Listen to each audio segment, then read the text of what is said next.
Today Karthika దీపం review. జోష్నను చూసి Suraj hi dear హ్యాపీనా అని అడుగుతాడు. ఇదంతా నా నెత్తి మీద పెడితే హ్యాపీ ఏంట్రా అని జోష్న అంటుంది. మార్నింగ్ కల్లా కంప్లైంట్ చేయాలి కదా అని సూరజ్ అంటాడు. అందరూ కలిసి ప్లాన్ చేశారు కదా అని జోష్న అంటుంది. అంత లేదు, వర్క్ చెయ్యమ్మా అనేసి సూరజ్ అంటాడు. తెలివితేటలు మీకే కాదు నాకు ఉన్నాయి అనేసి జోష్న అంటుంది. హ్యాపీగా వర్క్ చేసుకోమ్మా, నా టైం అయింది, నేను ఇంటికి వెళ్తున్నాను సూరజ్ అంటాడు. సూరజ్ అనేసి పిలుస్తుంది. ఇట్స్ మీ అనేసి సూరజ్ అడుగుతాడు. నిన్నే అని జోష్న అంటుంది. టెల్ మీ అని సూరజ్ అంటాడు. నాకు హెల్ప్ చేయొచ్చు కదా అనేసి జోష్న అడుగుతుంది. నువ్వేనా ఎంత క్యూట్గా అడిగేది అనేసి సూరజ్ అంటాడు. నువ్వు ఎవరి హెల్ప్ తీసుకోవు కదా అనేసి అడుగుతాడు. ఆఫీస్ వర్క్లో హెల్ప్ తీసుకోవడంలో తప్పు లేదు కదా అని జోష్న అంటుంది. నువ్వు తీసుకుంటావు సరే, నేను చెయ్యాలి కదా అని సూరజ్ అంటాడు. నాకు ఇచ్చిన వర్క్, నీకు వర్క్ ఇచ్చింది CEO దీప్ కదా అని అంటాడు. ఆయన ఇచ్చింది నీకు కదా, నాకు కాదు కదా అని అంటాడు. నా అవసరం వచ్చినప్పుడు నువ్వు హెల్ప్ చెయ్యాలి కదా అని జోష్న అంటుంది. చెయ్యకపోతే అని సూరజ్ అడుగుతాడు. నేను మా తాతతో చెప్తాను అనేసి జోష్న అంటుంది. ఏమని అనేసి అడుగుతాడు సూరజ్. హెల్ప్ అడుగుతుంటే చెయ్యలేదని చెప్తాను అనేసి అంటుంది జోష్న. ఓకే హెల్ప్ చేస్తాను అనేసి సూరజ్ అంటాడు. మా తాత పేరు చెప్పగానే భయపడ్డావు కదా అని జోష్న అడుగుతుంది. భయం కాదు, గౌరవం అనేసి సూరజ్ అంటాడు. ఎందుకు అనేసి జోష్న అడుగుతుంది. ఉండడానికి ప్లేస్ ఇచ్చారు, తినడానికి ఫుడ్ ఇస్తున్నారు, ఇంకా ప్రేమగా గౌరవంగా మాట్లాడతారు. మన కోసం ఇన్ని చేసిన మనిషికి మనం ఏం చేయగలం చెప్పు అనేసి సూరజ్ అంటాడు. ఈ ఫైల్స్ అన్నీ అయిపోయాయా అని జోష్నని అడుగుతాడు. అయిపోయాయి, ఇవి స్టార్ట్ చేయాలని చెప్పేసి ఫైల్స్ చూపిస్తుంది జోష్న. అంటే మా తాత కోసం హెల్ప్ చేస్తున్నావు అన్నమాట అని అడుగుతుంది జోష్న సూరజ్ని. నీకోసం కూడా, ఎందుకంటే నా బంగారం నైట్ అంతా ఇలా కష్టపడడం నాకు ఇష్టం లేదు. నీ హెల్ప్ చేయడం అంటే నాకు నేను హెల్ప్ చేసుకోవడమే కదా అనేసి సూరజ్ అంటాడు. దొరికేవరా బకరాలాగా అనేసి జోష్న మనసులో అనుకుంటుంది. హలో బంగారం, నేను నీకే హెల్ప్ చేస్తున్నాను అని సూరజ్ అంటాడు. నా పనిని నేను చేసుకుంటున్నాను కదా, నువ్వు ఏంటి ఫోన్ చూసుకుంటున్నావు అని సూరజ్ అడుగుతాడు. ఏంటయ్యా నువ్వు హెల్ప్ చేస్తానని కమిట్ అయ్యావు హెల్ప్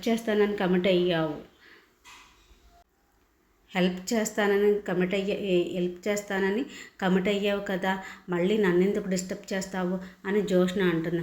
అనవసరంగా హెల్ప్ చేస్తానని ఎందుకన్నానో, ఓకే నో ప్రాబ్లం, ఎవరిని ఎలా దారిలో తీసుకురావాలో నాకు తెలుసు కదా అని సూరజ్ మనసులో అనుకుంటాడు. చెప్తా అనేసి అనుకుంటాడు.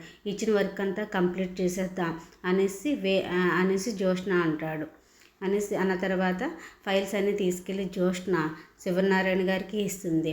ఇచ్చిన వర్క్ అంతా కంప్లీట్ చేసేసాను తాత అనేసి జోష్న శివనారాయణతో ఉంటుంది. వెరీ గుడ్ అనేసి శివనారాయణ ఫైల్స్ చూస్తూ టిఫిన్ చేసేవా అమ్మ అని అడుగుతాడు.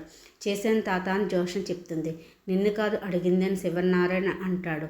దీప నిన్నే అనేసి అంటాడు. చేశాను తాతయ్య గారు అనేసి అంటుంది. నువ్వు నోరు చెప్పింది ఒకటి, తల చెప్పింది ఒకటి అని శివనారాయణ అడుగుతాడు. చేశాను పెద్దయ్య గారు అని దీప మళ్ళీ అంటుంది. నువ్వు ఇందాక తాతయ్య అని పిలిచావు కదా అనేసి కార్తిక్ అంటాడు. అలా అడిగేసరికి కంగారు పడ్డాను బావా అని దీప కార్తిక్తో ఉంటుంది. రోజులు మారిపోయాయి దీప, ఇప్పుడు ఫస్ట్ ప్రియారిటీ నువ్వే తాతకి అనేసి కార్తిక్ అంటాడు.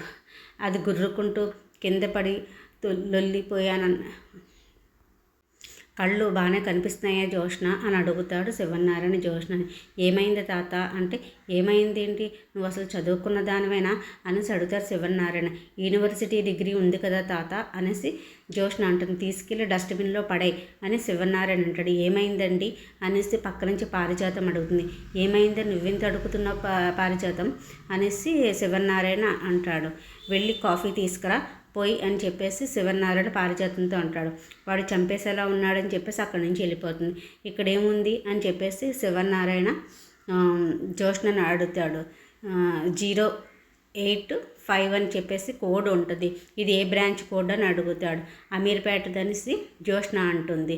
దీప చెప్పు ఇది ఏ బ్రాంచ్ కోడ్ అని కొడతాడు. మణికొండదని చెప్పేసి దీప అంటుంది.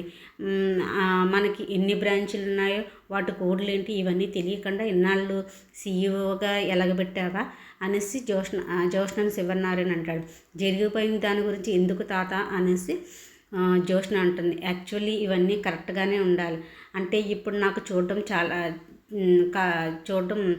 అవ్వట్లేదా అని చెప్పి శివనారాయణ అంటాడు. సూరజ్ అన్నీ బాగానే చేశానన్నాడే అని మనసులో అనుకుంటుంది.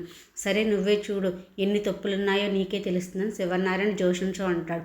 చూడు ఇది తప్పు అనేసి అంటాడు. మేడం గారు జ్యోష్ణ రెస్టారెంట్ కాకుండా వేరే ఏదో రెస్టారెంట్ గురించి చేసినట్టుకున్నారు సార్ అని చెప్పేసి కార్తిక్ అంటాడు. జోక్ ఆప్ పాపా అనేసి జ్యోష్ణ అంటుంది. జోక్గానే ఉంటాయి ఈ వర్క్ కూడా అని చెప్పేసి శివనారాయణ అంటాడు. నిజాయితీగా పోటీలో గెలవడం చేత కాదు కానీ సరిగ్గా మాట్లాడడం చేత కాదు కానీ చివరికి రెస్టారెంట్ అసిస్టెంట్గా పనిచేయడం కూడా చేత కావటం లేదా అని శివనారాయణ జ్యోష్ణని తిడతాడు. మీ నాన్న ఊళ్ళో ఉంటే ఈ ఫైల్స్ తలకేసి కొట్టుకునేవాడు అనేసి శివనారాయణ అంటాడు. పోనీ కొరియర్ పంపించండి అనేసి పారిజాతం అంటుంది. ఏంటి అని అడుగుతాడు. కాఫీ అండి అంటుంది. దీపకి ఇవ్వి అనేసి అంటాడు. మీరే కదండి అడిగారు అని చెప్పి పారిజాతం అంటుంది. అడిగింది దీప కోసం అనేసి దీపకి ఇమ్మని చెప్తాడు. వీళ్ళు అయ్యో వాడు డబ్బు నన్నంతలా ఏడిపించాడు, ఎవరికి బాగుపడరు అని చెప్పేసి పారిజాతం మనసులో అంటుకుంటుంది. ఏంటలా చూస్తావు, కాఫీ దీపకి ఇవ్వు అనేసి అంటాడు. అలాగే ఏంటని పారిజాతం అంటుంది. ఇలా ఉండే బదులు ఎలా అయిపోయేదాన్ని అని చెప్పేసి పారిజాతం అనుకుంటుంది. తలరాత అనుకుంటుంది.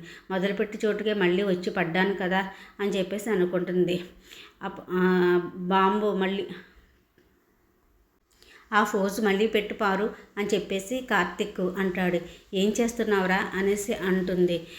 నీ ఆటోగ్రాఫ్, నీ స్వీట్ మెమరీస్ అన్నీ ఫీడ్ చేస్తున్నానని ఫోన్లో ఫోటో తీస్తూ ఉంటాడు పారిజాతాన్ని.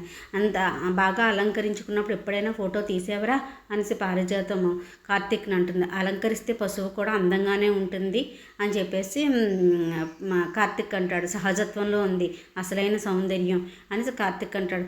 తెలిసిన సహజత్వం అంటారుగా, బాగా ఉందిలే అని చెప్పేసి అంటాడు. ఆహా, క్యాప్షన్ దొరికింది.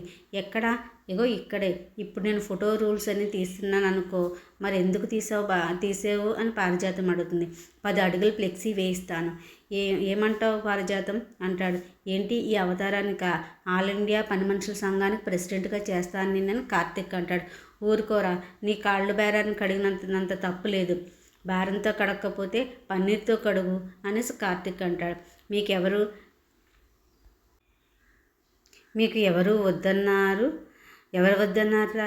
నేను చెప్పేది విను పారు, చెప్పు. నీ 10 అడుగుల ఫ్లెక్సీ కింద ఏం రాస్తానో తెలుసా అనేసి అడుగుతాడు కార్తిక్. నువ్వు చెప్పకపోతే నాకు ఎలా తెలుస్తుంది అని పారిజాతం అంటున్నా. అందుకే చెప్తాను విను. మనస్తత్వంలో కూడా సహజత్వం చూపించగల మన రంగస్థల రంగనాయక పారిజాతం అని రాయిస్తా అనేసి కార్తిక్ అంటాడు. చండాలంగా ఉంది. ఎవరిది? నా మొహాంది అనేసి పారిజాతం అంటుంది. ఈలోపు అమ్మ ఒక అతను వస్తాడు. ఉన్నట్టుండి పని మనిషి అనుకుంటాడేమో అని యజమానిగా చూసుకోవాలని, మేడం శివనారాయణ గారు ఉన్నారా అనేసి అడుగుతాడు. ఉన్నారు, రెస్టారెంట్ ఓనర్స్ మీటింగ్ ఉందట, వచ్చారమ్మా అని చెప్పేసి వచ్చిన అతను అంటాడు. తర్వాత బయట వెయిట్ చేస్తున్నారని అంటారు. రమ్మంటారా అనేసి అడుగుతాడు. రమ్మనండి, నేను నా భర్త శివనారాయణ పిలుస్తానని పారిజాతం అంటాడు. ఓకే మేడం అని అక్కడి నుంచి వెళ్ళిపోతాడు. ఆడు ఎక్కడ పని మనిషి అనుకుంటాడో అని భలే కవర్ చేసావు పారిజాతం, భలే కవర్ చేసావు పారు అంటాడు. అనుకోవడం ఏంట్రా వాడు, అమ్మాని పిలిచినప్పుడే పని మనిషి అనుకున్నాడు అని చెప్పేసి అంటుంది పారిజాతం. తర్వాత వాడే కవర్ చేసుకుని మేడం అని పిలిచాడ్రా అని అంటుంది. నేను పని మనిషిని అనుకుని తర్వాత చూశాడ్రా అనేసి అంటాడు. మరి రెస్టారెంట్ ఓనర్లు వస్తున్నారంట కదా అనేసి కార్తిక్ అంటాడు. ఊరుకోరా, నేను పక్కకి వెళ్ళిపోతాను, ఈ చుట్టుపక్కలకు రాను, మీ తాత నన్ను పిలవకుండా నువ్వు కాస్త చూసుకో అని చెప్పేసి పారిజాతం కార్తిక్తో ఉంటుంది. సరే ముందు వెళ్ళు, తాత వస్తున్నాడు అని చెప్పేసి కార్తిక్ అంటాడు. ఇదిగో ఈ బకెట్, మాప్ స్టిక్ కూడా నువ్వు తీసంటే, సరే కావాలంటే నేనే తీస్తాను, కాకపోతే ఇంకో వారం రోజులు శిక్ష పెరుగుతుంది అని కార్తిక్ అంటాడు. అమ్మో వద్దురా, నా మొహానికి మళ్ళీ ఇంకో వారం కూడానా అవసరమంటావా అని చెప్పేసి పారిజాతం అక్కడి నుంచి వెళ్ళిపోతుంది. నువ్వు వెళ్ళి మీ తాతని పిల్లని చెప్పి అక్కడి నుంచి వెళ్ళిపోతుంది. నేను పట్టుకెళ్తాను, నువ్వు ఇలాగే ఉండిపో, ఈ బతుకు నా వల్ల కాదురా బాబు అనేసి అనుకుంటూ అంటుంది. ఈలోపు రండి రండి అని చెప్పేసి శివనారాయణ హోటల్ ఓనర్స్ అందరినీ పిలుస్తాడు.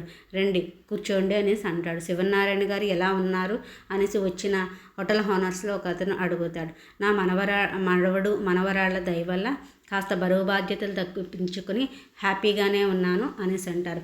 మీకు పరిచయం చేయలేదు కదా, తను మా కొత్త CEO దీప అని చెప్పేసి దీపను చూపిస్తాడు. నమస్కారం అమ్మ అని చెప్పేసి వాళ్ళు అంటారు. తను కూడా అందరికీ నమస్కారం చేస్తుంది. తను నా మనవడ భార్య అని చెప్పేసి అనేసి అంటాడు. కార్తిక్ గురించి మాకు తెలిసిందే కదా, మనం ఇంటి విషయాలు మనకంటే బయట వాళ్ళకి తెలిస్తే అంటారు. దాని గురించి నీ వేరే చెప్పాలా అని చెప్పేసి నమస్కారం కార్తిక్ అని చెప్పేసి దీపక్ కూడా నమస్కారం చెప్తారు. అందరికీ కూల్ డ్రింక్స్ పంపించమని చెప్పమ్మా అని చెప్పి దీపతో శివనారాయణ అంటాడు. ఏమొద్దు సార్, మీకు టైం చెప్పకుండా వచ్చి పని చెప్తున్నాం అని చెప్పేసి వచ్చిన అతను అంటాడు. చెప్పండి, నన్ను అర్జెంటుగా కలవాలని ఎందుకన్నారు అనేసి అడుగుతాడు. ఎప్పట్లాగే ఈ సంవత్సరం కూడా the restaurant of the year competition పెడుతున్నారు అనేసి అంటాడు. తెలిసిన విషయమే కదా అని శివనారాయణ అంటాడు. ఈ కాంపిటీషన్ వల్ల సిటీలో ది బెస్ట్ ఫుడ్ ఏ రెస్టారెంట్లో దొరుకుతుందో అందరికీ తెలుస్తుంది కదండి అనేసి అంటాడు. కాకపోతే ఈసారి కాంపిటీషన్లో డైరెక్ట్గా రెస్టారెంట్ చెఫ్స్ లైవ్ పార్టిసిపేషన్ చేస్తున్నారు. ఇది కదా అనేసి అంటాడు. ఇది కదా నిజమైన కాంపిటీషన్ అంటే అని కార్తిక్ అంటాడు. లైవ్లో పోటీ పడితేనే ఎవరు గెలుస్తారో ఏంటో తెలుస్తుంది అనేసి వచ్చిన అతను రెస్టారెంట్ ఓనర్ అంటారు. ఈ కాంపిటీషన్లో కొత్త రెస్టారెంట్ పోటీకి దిగుతుందండి అనేసి అంటాడు. కొత్తదా అని శివనారాయణ అడుగుతారు. ఎవరిది అనేసి అంటాడు. నాది అని చెప్పి దక్షిణామూర్తి ఎంటర్ అవుతాడు. ఈయన్ని మీకు పరిచయం లేనట్టుకుంది కదా, ఈయన పేరు అనేసి రెస్టారెంట్ వారిని అంటారు. మీరు ఆగండి, నేనే పరిచయం చేసుకుంటాను అని చెప్పేసి నా పేరు దక్షిణామూర్తి అని చెప్పేసి అంటూ మాట్లాడుతూ లోపలికి ఎంటర్ అవ్వి హాల్లో కూర్చుంటాడు. సిటీలో నాకు 4 కమర్షియల్ కాంప్లెక్స్ల దగ్గర, ముఖ్యంగా మీ రెస్టారెంట్కి ఎదురుగా నా కొత్త బ్రాంచెస్ అన్నీ ఈరోజే ఓపెన్ చేశానని చెప్పి దక్షిణామూర్తి అంటాడు. యుద్ధం మొదలైందని కార్తిక్ అనుకుంటాడు. రెస్టారెంట్ ఎదురుగా పెట్టారేంటి బావా అని చెప్పేసి ఏంటి పరిస్థితి అంటుంది. రెస్టారెంట్ ఓనర్స్ అసోసియేషన్లో మెంబర్షిప్ కూడా తీసుకున్నానని చెప్పేసి దక్షిణామూర్తి అంటాడు. దక్షిణామూర్తి వంటలు చేయటంలో తిరుగులేని వంట వాళ్ళని కూడా నా దగ్గర పెట్టుకున్నానని చెప్పేసి అంటాడు. మా గురించి మేము జనాలకు చెప్పుకోవడానికి ఇంతకు మించిన వేదిక దొరకదు, అందుకే మీతో పోటీ పడాలని ఈ పోటీలో పాల్గొనాలని నిర్ణయించుకున్నానని దక్షిణామూర్తి అంటాడు. ప్రతిసారి మీరే గెలుస్తున్నారని శ్రీనాథ్ గారు చెప్పారు. గెలుపు మాకు ఖచ్చితం